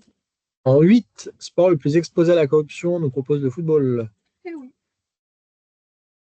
C'est pas tant le sport en lui-même, un petit peu parce que c'est un sport collectif, mais c'est aussi tout simplement parce qu'il est très très pratiqué partout dans le monde. 17, pays qui a condamné Maestro pour avoir truqué plus de 300 matchs de tennis, on nous propose la Belgique. Oui. Pierre, t'as trouvé sur Internet ou t'avais la ref? Je vous demande pas si vous avez triché, vous avez vu. Affaire Maestro, grosse affaire. Donc on chope quelqu'un, un petit mafieux, qui avait dans son répertoire une centaine de joueurs de tennis avec qui il faisait ses affaires de corruption. Donc il les contactait en disant tu perds telle phase de jeu, on parie dessus, on se partage l'argent. Et ça en était arrivé à un niveau où dans leur perquisition, les policiers ont trouvé des échanges de messages d'athlètes qui lui envoyaient des messages à ce fameux maestro en lui disant alors qu'est-ce qu'on fait pour mon match de demain, j'ai pas de nouvelles. Et maestro qui répondait désolé, je l'ai déjà corrompu avec ton adversaire. Pas de chance. Et quand on a arrêté ce type, ça a fait diminuer de 50% toutes les notices et les alertes qu'il y avait dans le tennis mondial. Oui, il nous reste la moitié, mais quand même, un mec qui manipulait la moitié du tennis mondial, c'est pas mal. 20, il la lance. Oula, il y a une coquille, non. Il la lance auprès des autorités pour faire stopper la corruption. Il propose alerte. C'est ça, lanceur d'alerte. Ouais. En 6, 6, adjectif qualifiant une information qui ne doit pas être partagée au risque d'être utilisée comme un avantage à parier. 6, je l'ai perdu. Privilégié. C'est ça, on en a beaucoup parlé. En 22, des organisations comme Interpol, des organisations fatiguées, la semaine est longue. Les organisations comme Interpol leur attribuent des couleurs pour classer les différents niveaux de risque. On nous propose des notices. Oui. C'est quel numéro déjà? 22. Notice, c'est vraiment c'est un système de couleurs par rapport au niveau de risque. Il y a des notices différentes selon les organismes. Là, j'ai donné l'exemple d'Interpol, mais l'ANJ en a, le CIO en a, ils vont avoir différentes couleurs, mais c'est toujours le même principe. 13, il y a le 16, addiction, mais on l'a déjà placé. 13, eux non plus, n'ont pas le droit de parier. On nous propose les joueurs. 13 horizontale. Ça marche pas, non, parce qu'on a déjà. Ah non, ouais, c'est plus court. Il me semble que ça a un synonyme. Non, il est là. Attends, Ah oui, C'est un Ah, autre public.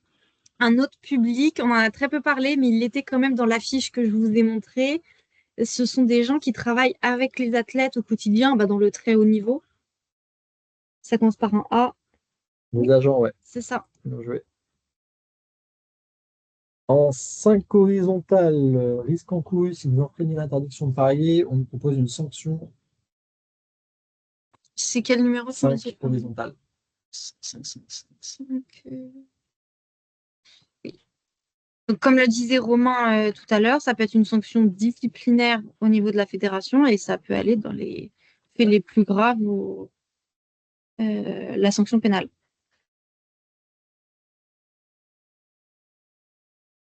Il nous manque le 10. Comment on dit manipulation des compétitions en anglais? C'est un tout bête, mais qu'on n'aurait pas deviné. Ah, mais moi j'ai galéré sur celui-là aussi. T'avais galéré, hein. Ouais, c'était pas.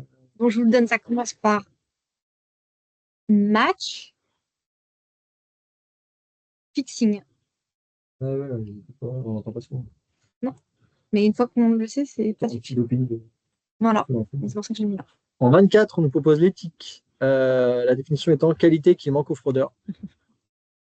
J'étais drôle, en fait. Est-ce que l'éthique? Les 2 heures.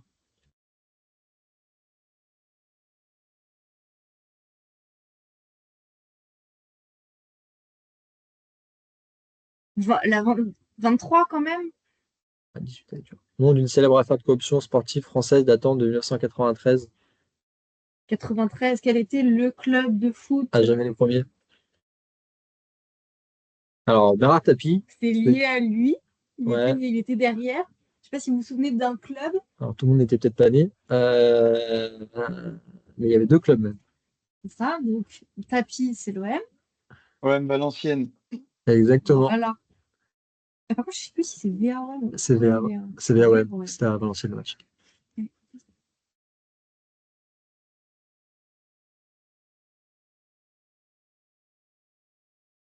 « 18, vous ne pouvez pas la deviner, je pense que je ne vous l'ai pas dit, c'est la convention Macolin.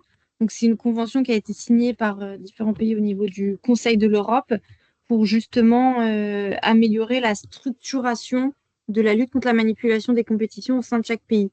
Donc, ça consiste à créer ce qu'on appelle des plateformes où tous les acteurs dont je vous ai parlé tout à l'heure, le service central pour ces jeux, on a aussi des procureurs spécialisés, il y a le CNOSF, il y a les fédérations principalement concernées, évidemment l'ANJ, et tout ce monde-là se met autour de la table pour dire où on en est dans notre travail. En 9, on nous propose escroc. Se dit d'une Oui. personne contactant un athlète pour lui demander de rappeler volontairement une phase de jeu en échange d'argent. Nous manque le 15, Il ne manque quoi. plus grand-chose. Nom de famille de l'ambassadeur intégrité français, un ancien athlète de taekwondo, reconverti dans le milieu de l'entreprise chez ADP. C'est Pascal Gentil. On a deux ambassadeurs. Ils ont surtout travaillé avec le CIO pendant les Jeux Olympiques de Paris. Et donc, on a Pascal Gentil taekwondo et là, vous ne l'avez pas, je pense, Nina Kanto, qui, elle, est une joueuse de handball. Et donc, on peut faire appel à eux parce que l'idée, c'est de se dire que les athlètes parlent aux athlètes. Si c'est moi qui fais une sensibilisation auprès des athlètes, ça a beaucoup moins d'impact que si c'est un athlète directement qui leur parle. Donc, c'est pour ça qu'on essaie de mobiliser des anciens athlètes pour sensibiliser les jeunes athlètes à ces enjeux-là. Qu'est-ce qui nous manque? Est-ce qu'on est bon? Bah, parfait. 20h02. Parfait, vous avez été très bon. Je suis contente, toi aussi t'es content? Bah, on est toujours content, tu sais. Je vous l'enverrai.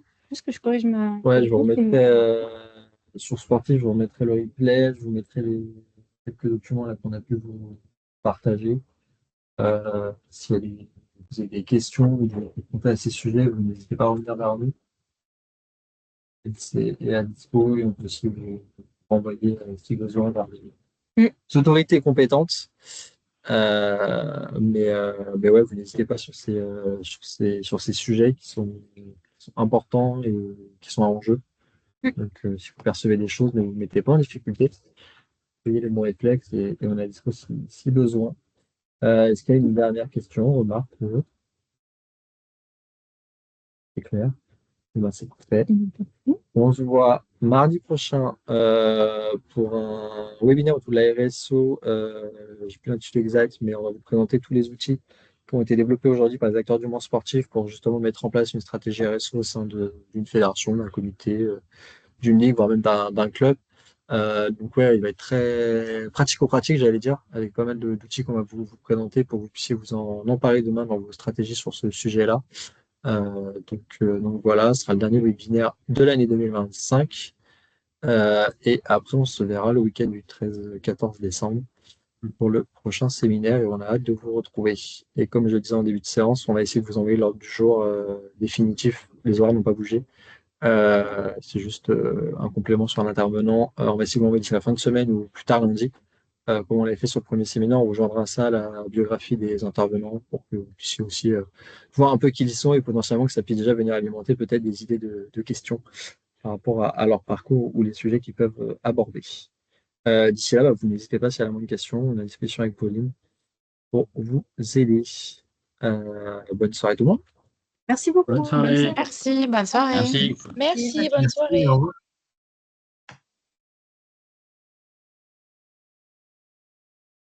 Bonne soirée à tous.